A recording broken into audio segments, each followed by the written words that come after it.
think the biggest thing for me in work with clients and families are times when I have seen clients and families respond to stress or conflict in an unhelpful way in the past, right? And we all do, certainly.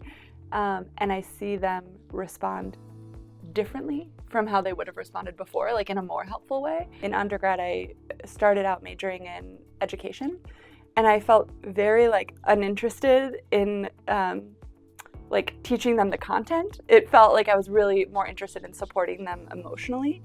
And then I had a friend in college that was a social work major, and she started talking to me about social work, and I was like, it just kind of felt like a moment of things coming together. I worked at a shelter in Seattle for a year after undergrad. A lot of our clients had severe persistent mental illness, and actually a large number of our clients had a borderline personality disorder diagnosis.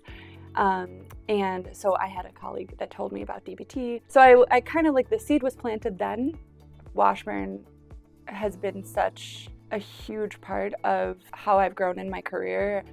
I went to my supervisor, Libby Hayden, was just like, DBT is something that I'm really passionate about, that I care really deeply about. My parent, who struggles with severe persistent mental illness, would have benefited so much from an early intervention, specifically DBT. And I thought a lot about how the people I worked with at the shelter would have really benefited.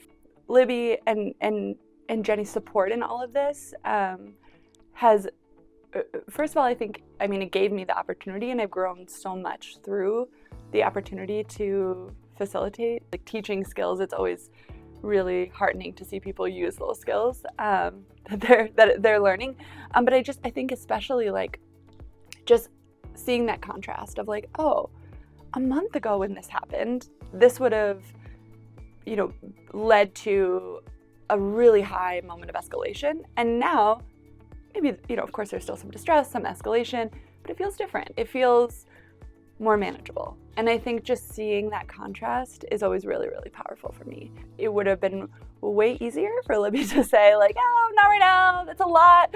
This sounds so corny, but being believed in a way, almost by my supervisors, my superiors, right? It felt I just felt really supported, and I felt just a sense of confidence in what I could do, and I feel that has been transformative for me. I also just love the funny moments. Working with teenagers, they keep me humble. They kind of gently roast me a little bit sometimes. They'll, and I just they're oh, I know what you're gonna say. And they'll kind of quote my DBT lines at me, and I'm I love that you're paying attention. You can tease me for that. That's great. That means you're listening. So I think there's a lot of joy in that.